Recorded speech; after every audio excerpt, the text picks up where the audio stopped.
West Africa is home to some of the poorest communities in the world.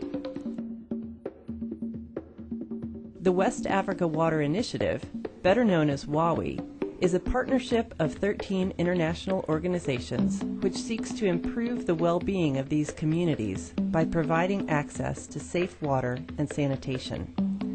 Since WAWI's beginning, some 1,600 village wells and hand pumps and 28,000 household latrines have been installed in the West African countries of Mali, Ghana, and Niger.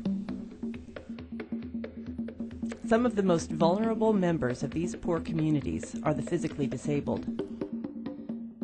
Many spend their lives marginalized by society and deprived of human dignity and hope for the future.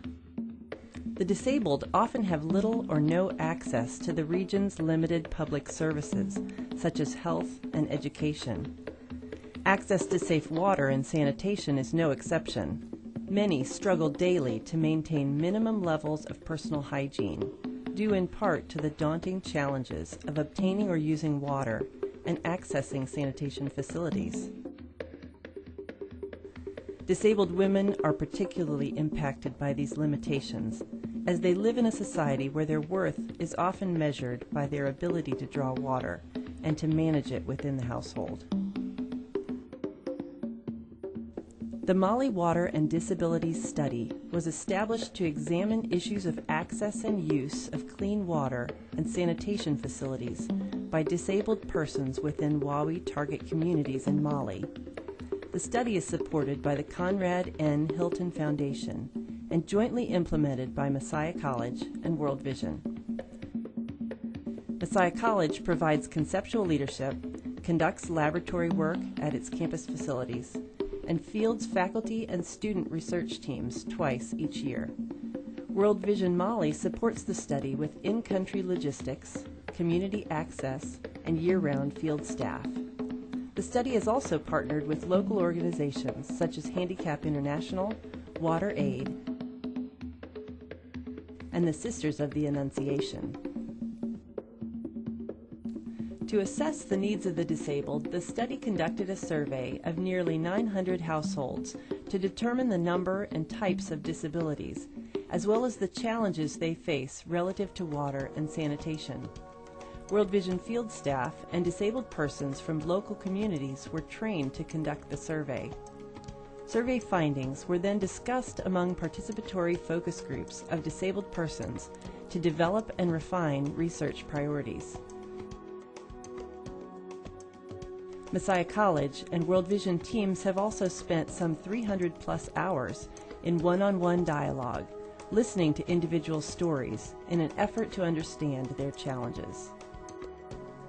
These challenges are multiple and often complex. Superstructures which surround hand pumps can impede access for those with limited mobility and for those who are blind. Manipulation of hand pumps also poses challenges, not only for the physically disabled, but also for the young and the elderly.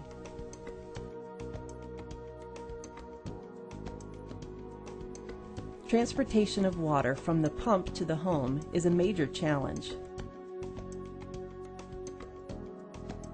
as is the manipulation of water containers for domestic use.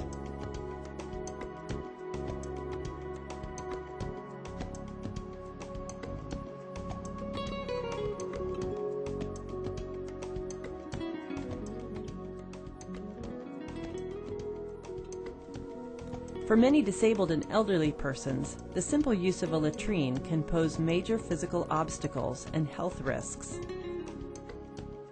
Traversing a yard or field to access a latrine can be challenging, especially in the evening hours. The blind often encounter special difficulties when accessing or using latrine structures.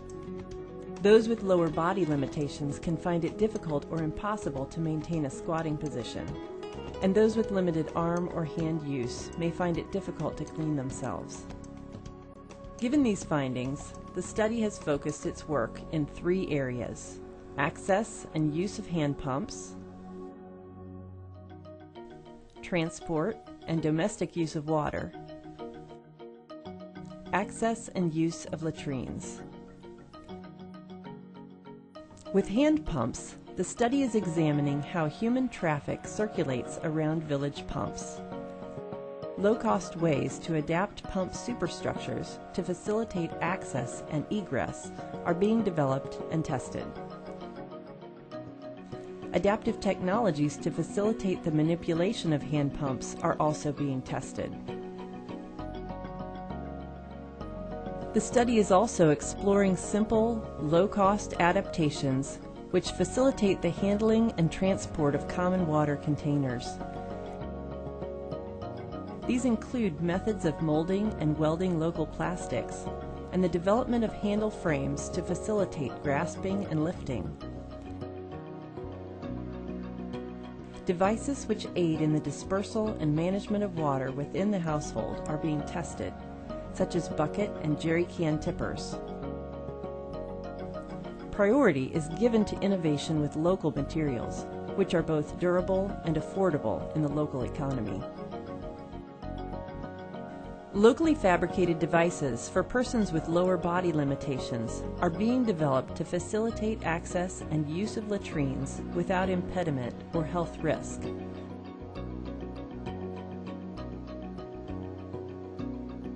A variety of low-cost walkers and latrine seats are currently being tested for a range of disabling conditions encountered with latrine use.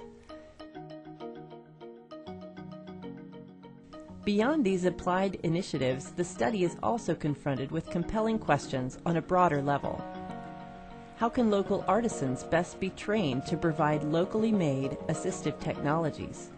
And how are they best persuaded that markets may exist for these technologies in their communities?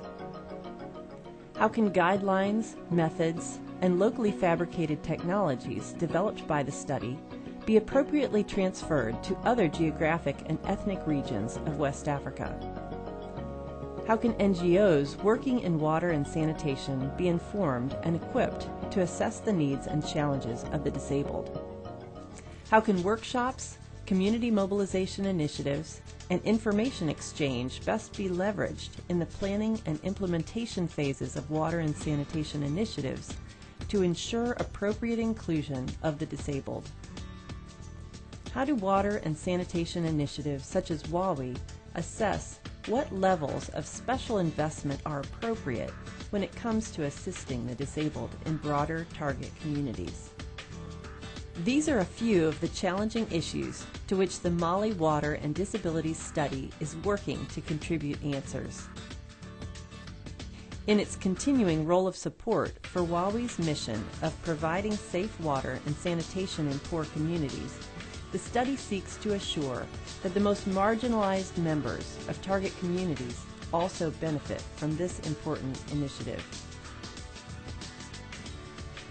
For the disabled, this is accomplished by the creation of enabling environments, which are not only healthy and safe, but also play an important role in helping them become active, participating members of society.